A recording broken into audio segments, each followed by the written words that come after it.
तो देखो यहाँ पे क्या हुआ इस क्वेश्चन के अंदर, फर्स्ट अप्रैल को बैंक ने, मैं हमेशा बैंक के पॉइंट ऑफ व्यू से बोल रहा हूँ, एक वापस समझना, बैंक ने यहाँ पे एसआई से, तो बैंक के लिए क्या हुआ, एसआई, एसआई कौन है, एसआई इंपोर्ट कर रहा है, एसआई क्या कर रहा है, इंपोर्ट कर रहा है, तो इसको पैसे चाहिए होंगे, तो ये डॉलर्स परचेज करेगा बैंक से, तो बैंक के लिए क्या हुआ, ये सेल कॉन्ट्रैक्ट हो जाएगा, तो बैंक के लिए हुआ ये सेल एग्रीमेंट, ठीक है, सेल एग्रीमेंट कर रही है एक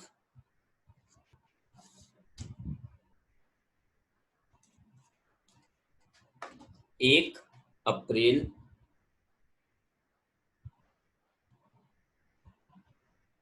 2007 को, ठीक है, कितने मंथ का, 3 मंथ फॉरवर्ड कॉन्ट्रैक्ट कर लिया, रेट क्या हो जाएगी, तो रेट क्या ले लेंगे, 3 मंथ सेल करना है, तो बैंक कस्टमर को सेल किस रेट पे करेगी, आस्क रेट पे, तो यहाँ पर आस्क रेट क्या हो जाएगी, 3 मंथ की फॉरवर्ड आस्क रेट कितनी हो जाएगी,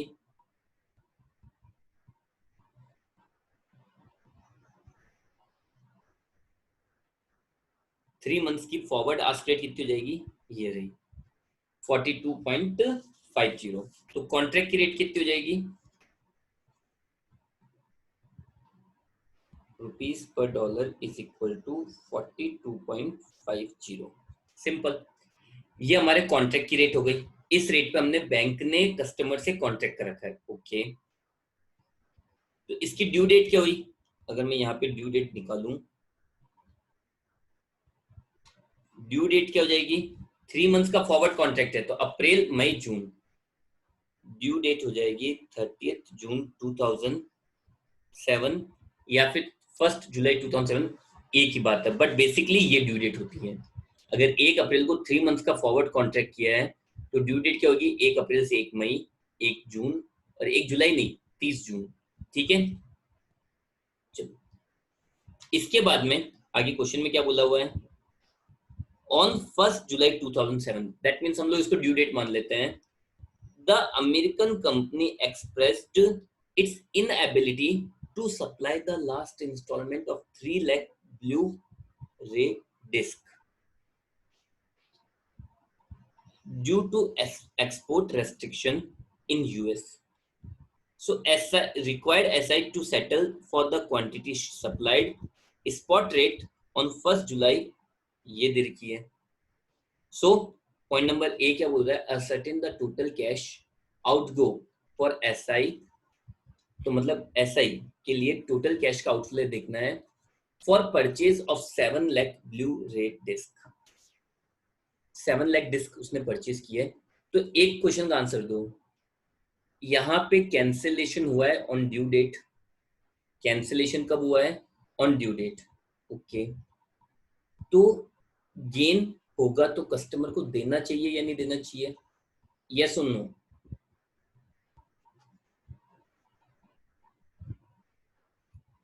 गेन होगा तो कस्टमर को देना चाहिए या नहीं देना चाहिए,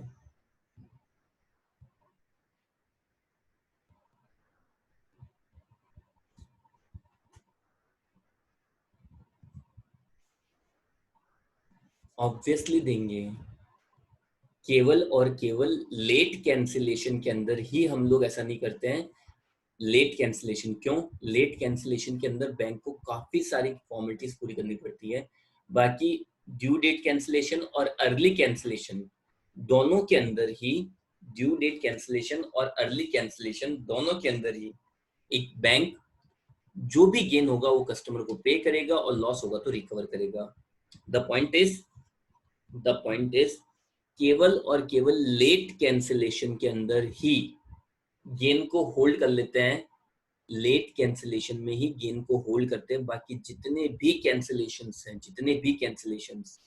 मतलब दो ही बचे ना फिर तो, due date cancellation, early cancellation, gain customer को पेबल होता है, ओके, चलो, तो हमारी यहाँ पे कैलकुलेशन समझ लेते हैं एक बार, ओवरऑल कैलकुलेशन क्या हुई, ड्यू डेट के दिन उसने क्या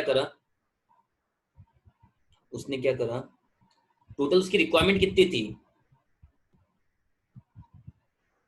डॉलर्स मल्टीप्लाई करके देता हूँ, 10 लाख इंटू 1.48 14.8 लाख डॉलर्स की उसकी रिक्वायरमेंट थी। ठीक है, ओके। तो ड्यू डेट के दिन क्या हुआ, सुनना,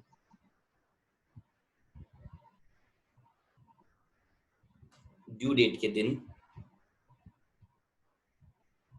जो बैंक जो है वो सेल और कैंसिल दोनों एक्टिविटी कर रहा है। सेल कितने कर रहा है, 7 लाख डिस्क आ गई एट द रेट ऑफ 1.48, ये तो क्या कर रहा है, सेल कर रहा है। कैंसिल कितने का कर रहा है, 3 लाख डिस्क नहीं आई एट द रेट ऑफ 1.48। दो सिचुएशन हो गई भाई। अमेरिकन कंपनी जो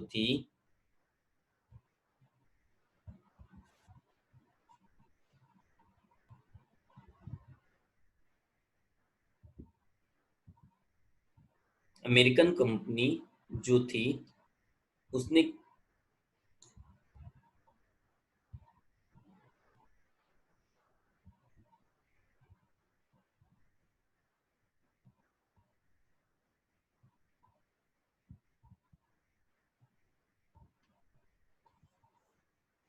जो अमेरिकन कंपनी थी उसने क्या करा है, उसने सिंपली अगर देखा जाए तो 3 लाख डिस्क नहीं भेज पा रही, बाकी 7 लाख तो भेज दी होगी ना।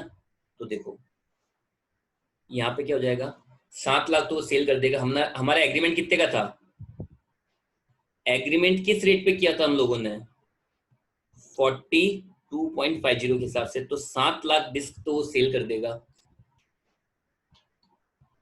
इंटू 42.50, तो 7 लाख इंटू 1.48 इंटू 42.5, तो 44 लाख, 4 करोड़ 40 लाख 30,000, तो ये अमाउंट हो गई। कैंसिल करने पे हम लोग क्या करेंगे, क्या चेक करते हैं, गेन और लॉस टू कस्टमर चेक करते हैं ना। ये कैसे निकालते हैं, अब बैंक क्या करेगी, इसके लिए आप लोगों को समझाया था एक्चुअली, ऐसी बात नहीं समझाया हुआ है। देखो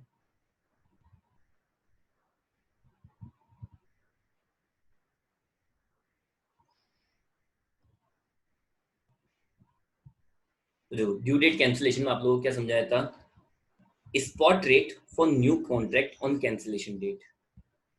ठीक है, और इसके लिए क्या समझाया था, अगर परचेज कॉन्ट्रैक्ट है तो आस्क रेट लो, और सेल कॉन्ट्रैक्ट है बिड रेट, और नहीं समझ के कर सकते हो तो समझ के कर लो। ठीक है, तो देखो यहाँ पे हम लोग क्या करेंगे, जिस दिन कॉन्ट्रैक्ट कैंसिल हुआ है उस दिन, अब देखो बैंक इसको सेल करने वाली थी, अब बैंक इसको सेल नहीं कर पाएगी, बैंक इसको सेल करने वाली थी, तो अब इसको तो सेल नहीं कर पाएगी, तो बैंक क्या करेगी, अब मार्केट में जाके सेल करेगी, और मार्केट में अगर वो सेल करती है तो उसको $1 के कितने रुपए मिलेंगे, 40.90 मिलेंगे, और जबकि उसने एग्रीमेंट कितने पे कर रखा था, 42.50 पे। तो देखो स्पॉट रेट,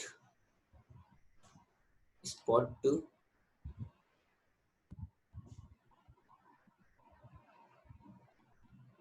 हम लोग ये निकाल लेते हैं, तो गेन या loss to spot rate for new contract, तो कितनी आ गई, हमें डॉलर कितने बेचना पड़ेगा 40.90 में, जबकि ओरिजिनल कॉन्ट्रैक्ट रेट क्या थी, मतलब मैं कोई चीज 42.50 में बेचने वाला था, इसने मना कर दिया, इसलिए मेरे को वो चीज 40.90 में बेचनी पड़ी, तो लॉस हुआ मुझे, लॉस कितना हो गया, लॉस हो गया 42.9 माइनस 42.5, शिट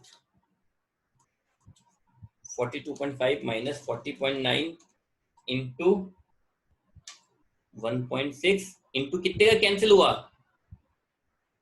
कैंसिल हुई कितनी अमाउंट है, सॉरी मैं लिखने कैंसिल कितनी अमाउंट हुई है, अगर हम मल्टीप्लाई करते हैं तो कैंसिल कितनी अमाउंट हो जाएगी, 3 लाख इंटू 1.48, 4,44,000 कैंसिल हो गए एक्चुअली।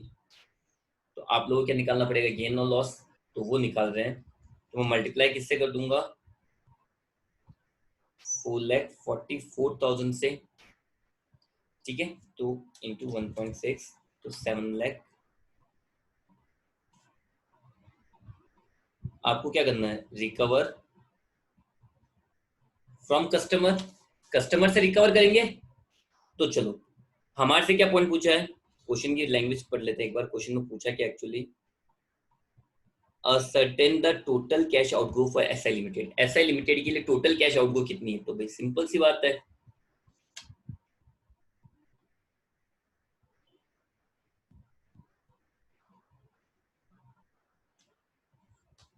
तो जो परचेज किए उसके बदले कितने देने थे, 4,40,30,000, 4,40,30,000 प्लस लॉस, लॉस कितना था, 7,10,400, तो टोटल अमाउंट कितनी पे करनी पड़ेगी, 44 करोड़, 4,40,30,000, टोटल अमाउंट पे बिल हो जाएगी 4,47,40,400। समझ में आएगा यहाँ तक, यस और नो, समझ में आया क्या, यस और no.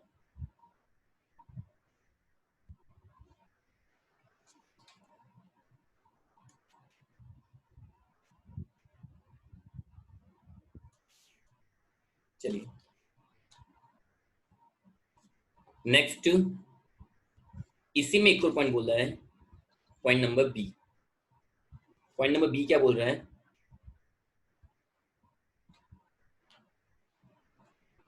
would total cash outgo undergo any change if American company had informed on 1st June 2007, और उस दिन की रेट्स आपको दे रखी है, ठीक है, तो आपका फॉरवर्ड कॉन्ट्रैक्ट किस डेट का था,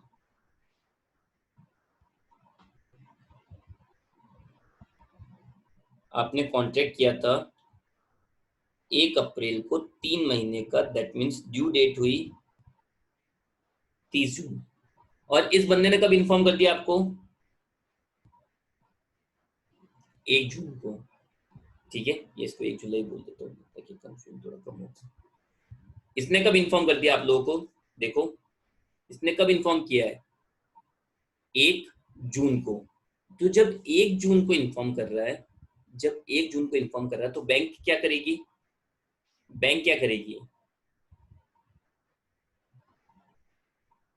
बैंक क्या करेगी, सेल करेगी स्पॉट पे, सॉरी, बैंक क्या करेगी, यहाँ पे कैंसिल, इसने मना कर दिया, तो बैंक क्या करेगी,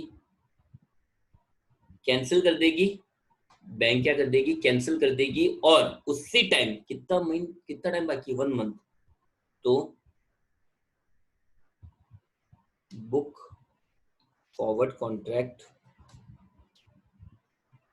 फॉर 1 मंथ, 1 जून को कैंसिल करके बैंक हाथों हाथ क्या करेगी, 1 महीने का फॉरवर्ड कॉन्ट्रैक्ट कर लेगी, और फॉरवर्ड कॉन्ट्रैक्ट अब क्या करने वाला था बैंक, बैंक इसको बेचने वाला था, अब ये तो खरीदेगा नहीं, अब ये तो खरीदा नहीं, तो बैंक क्या करेगी, मार्केट में बेचने जाएगी, तो बैंक मार्केट में बेचने जा रही है, तो बैंक मार्केट बेचेगी, तो उसको 1 महीने बाद कितने रुपए मिलेंगे, केवल 42.10, उसको कितने रुपए मिलेंगे, 42.10, तो इन दैट केस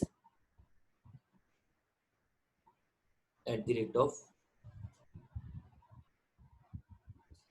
रुपीज 42.10 पर डॉलर। तो इसके लिए आप लोगों को क्या समझाया था, देखो, कैंसिलेशन बिफोर ड्यू डेट, ठीक है, बिफोर ड्यू डेट में क्या समझाया था, forward rate for new contract for remaining time, ठीक है, और मार्जिन कंसिडर करना होता है, और फिर ओरिजिनल कॉन्ट्रैक्ट रेट को लेस कर देते हैं, प्रॉफिट या लॉस आता है, और एक्सपोजर अमाउंट से मल्टीप्लाई करके प्रॉफिट या लॉस टू कस्टमर निकाल लेते हैं। तो यहाँ पे अगर मैं यही बात करूं, तो पहले प्रॉफिट या लॉस टू कस्टमर निकाल लेते हैं। तो फॉरवर्ड रेट क्या है 42.50, ओरिजिनल रेट क्या थी 42.50।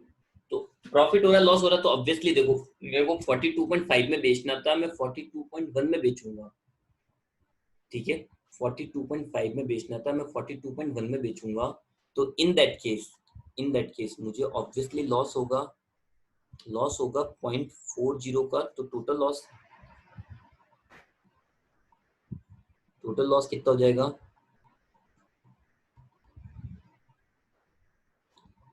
4,44,000 का कॉन्ट्रैक्ट ही मना हुआ है, पूरा कॉन्ट्रैक्ट मना नहीं हुआ है। तो जितना मना हुआ है केवल वही कैंसिल मानेंगे ना, पूरा कॉन्ट्रैक्ट उन्हें कैंसिल मान लेंगे। 4,44,000 इंटू 0.4, 1,77,600।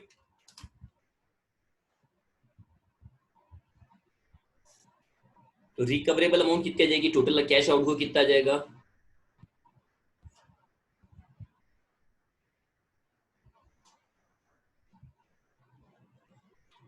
ठीक है।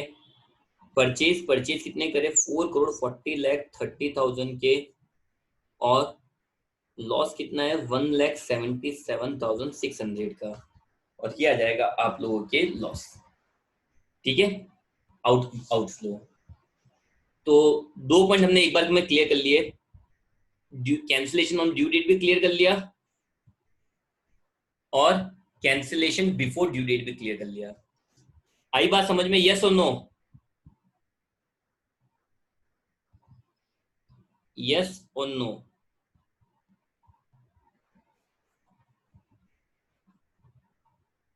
चलिए नेक्स्ट हो जाएगा अपने नेक्स्ट क्वेश्चन देखो।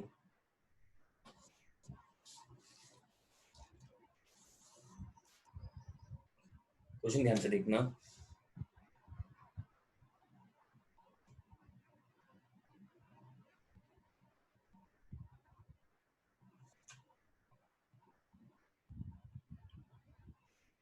तो देखना, A imported goods on 1 May 2015 from USA. इसने इंपोर्ट किया है, इंपोर्ट किया तो पैसे देने पड़ेंगे, तो इसको पैसे चाहिए, तो ये बैंक से पैसे लेगा, और बैंक इसको पैसे दे रही है। तो बैंक के पॉइंट ऑफ व्यू से यहाँ पे क्या हुआ, सेल एग्रीमेंट, ठीक है। Amount is payable after 4 months and Mr. A booked a forward contract with the bank on 1 May 2015। 1 May 2015 के दिन उन्होंने एक फॉरवर्ड कॉन्ट्रैक्ट बुक कर लिया।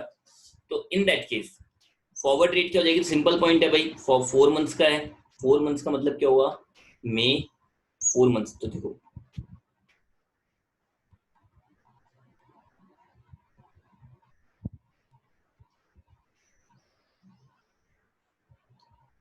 बैंक ने क्या करा, बैंक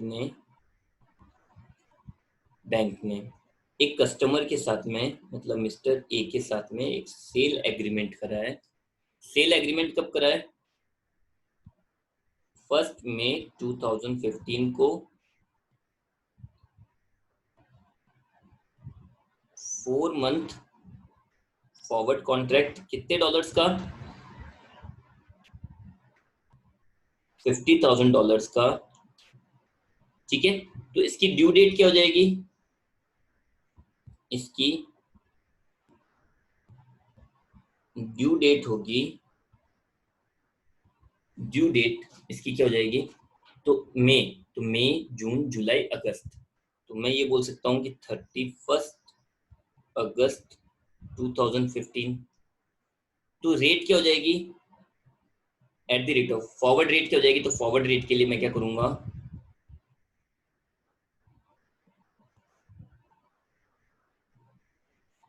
तो बैंक इसको सेल करेगी, तो बैंक कस्टमर को सेल कर रही, तो किस पे करेगी, आस्क रेट पे। तो आस्क रेट क्या चल रही है उस दिन आस्क रेट क्या सॉरी स्पॉट रेट क्या चल रही है, स्पॉट स्पॉट रेट चल रही है 45.4550। फिर 3 months का स्वैप लो हाई है तो ऐड होगा, स्वैप कितना हो जाएगा 40, स्वैप कितना हो जाएगा 40, तो ये हो जाएगा 45.4590। इसके अंदर कुछ मार्जिन है क्या?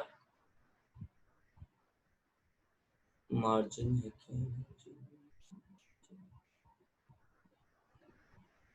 मार्जिन ये दे रखे, देखो मार्जिन दे रखे हैं 0.12% और इंटरेस्ट है 10%। ठीक है, तो मार्जिन कितना है 0.12, बिट में लेस होता है और आस्क में क्या होता है ऐड, तो ऐड मार्जिन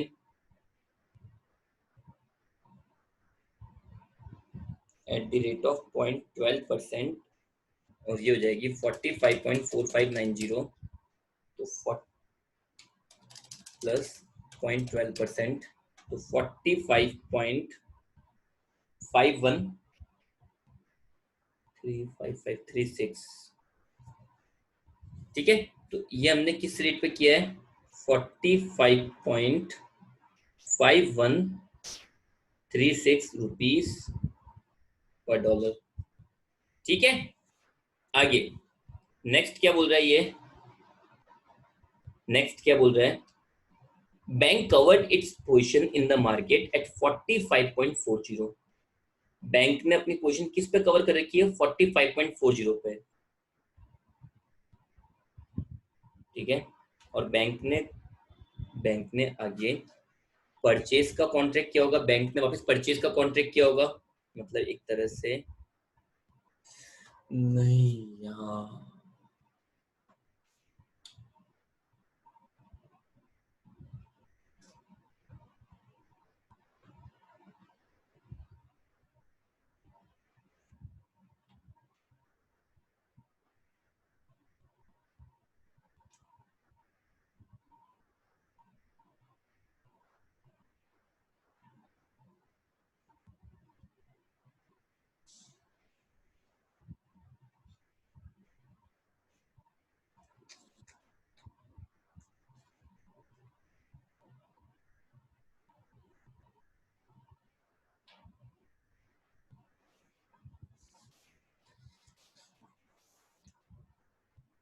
तो बैंक ने आगे वापस से एक परचेज का कॉन्ट्रैक्ट, मतलब अपनी पोजीशन को कवर कर रखा है, अपनी पोजीशन को।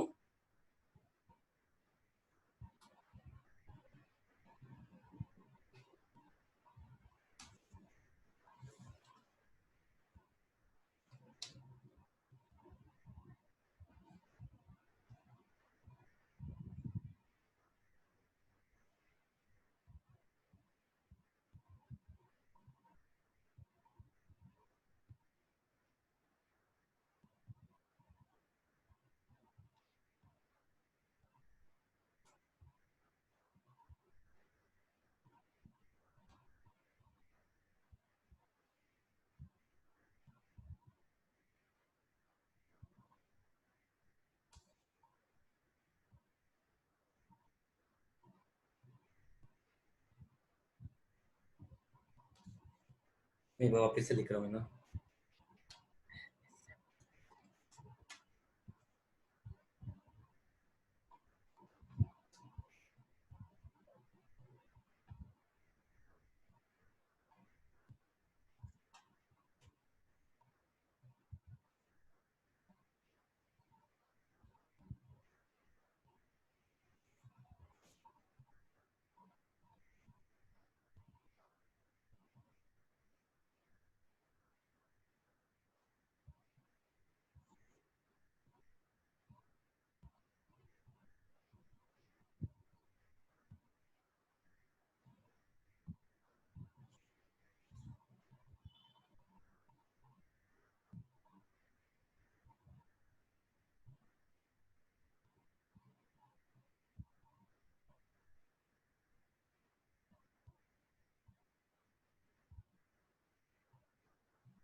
देखो फास्ट थोड़ा। तो देखो हुआ क्या है, हुआ क्या, सिचुएशन क्या सुनना। इम्पोर्टर ने गुड्स परचेज किया होगा, तो बैंक ने इम्पोर्टर के साथ में एक सेल एग्रीमेंट किया होगा मिस्टर ए के साथ में।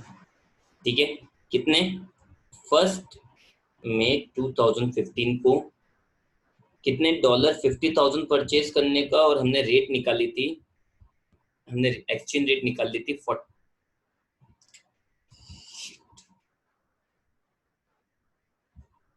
इसी को सॉल्व करना होगा ना।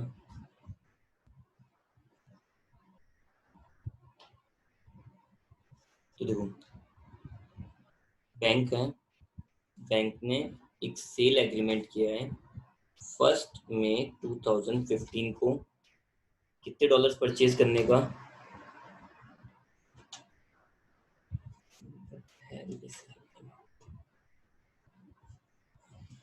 बैंक ने एक सेल एग्रीमेंट किया है मिस्टर ए से।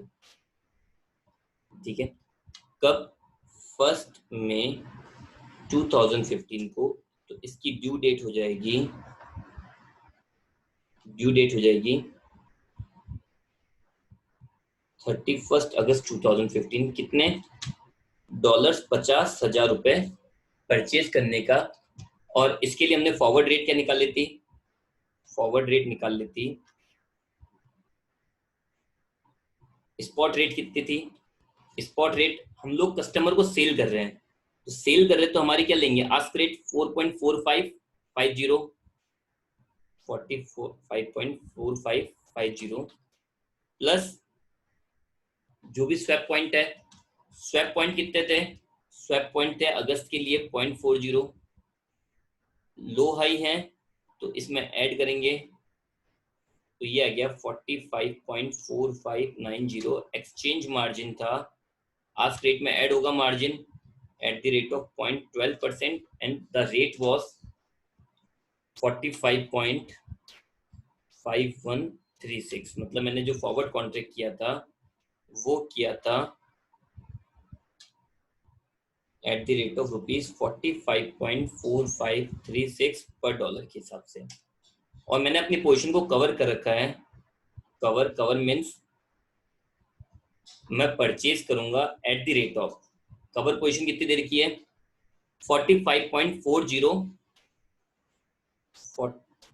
रुपीज 45.40 पर डॉलर।